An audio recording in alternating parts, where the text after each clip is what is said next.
Alright, this morning we're going to learn how to parse the date out of the first line or the last line of a file. And in the previous video, which is linked in the description, we found how to parse the date out of a file name. And usually if you have a situation where you need to get the date out of a file, whether it's inside of the file or in the file name, these will cover that. In the few exceptions where the date is in the middle of the file, we won't really need to worry about that because we'll be able to import the CSV or the text file and then get the date from the table. So this will handle if it's in that first or the last line of the file. And we're going to go ahead and use PowerShell.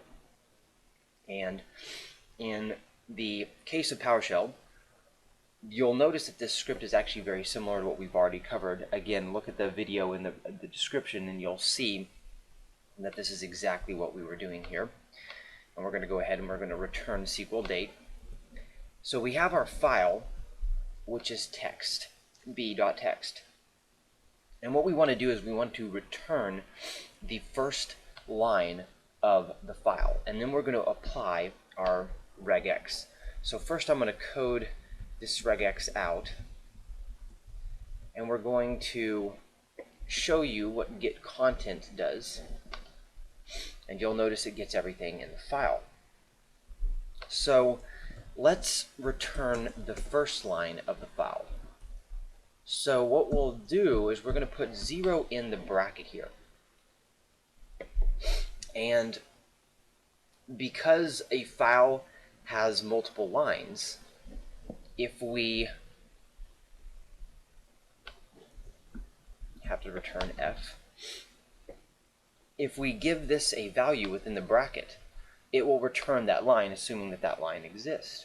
So for instance, you can see that C0 is the first line of the file, right? So for instance, if I put in 5, and by the way, it's counting from 0, it's not counting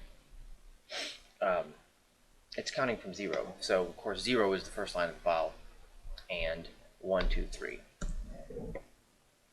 You'll see line 1, 1, and so on and so forth.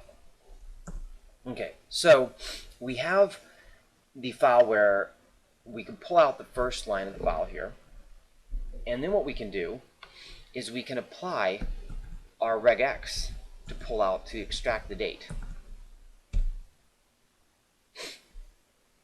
I'm sorry, actually this should be 8. This was from the previous video. We were doing 14, which was a date time. And you'll see it's going to return 2014-01, 115, which of course looks like the SQL Server year, month, date. Okay, now suppose that we wanted to get the last line of the file. So we have a file which is txt.text, and in this file the date is in the same type of string, but this time it's in the last line of the file, so it's not in the first. So what we'll do is we're going to do -1. So think about it from the backwards perspective. Since 0 is 1 and then 1, 2, 3 goes down, -1 is like looping it back over, and that is the last line of the file. So let's look at this one, and you'll see it pulls out the date. And just to prove that, again, we can go ahead and code this out here.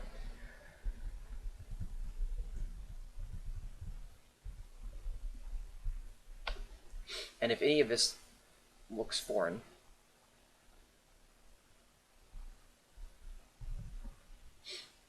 then go ahead and check out that previous video, and you can see this is what the file looks like. Okay, so let's review here. As a case in point, just an example of how useful and practical this is.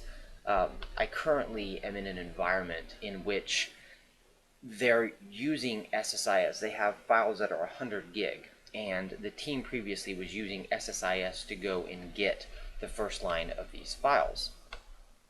SSIS is major overkill for this. You can see how quick this is. And again, we can easily write this to change the location. I'm sorry, change the name of the file. For instance, we could actually do a for each file and pass in the file name each time around and extract that and then put it into a table. And they use SSIS, and that's overkill.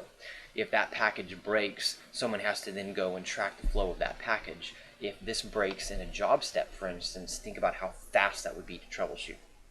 So it's very easy to actually do. It saves a lot of time, and yeah, there are going to be those few situations in which you're not going to actually try to get everything in the file. You're going to be looking for a specific line, and if that line's date, for instance, is a certain point, then you're going to import the file.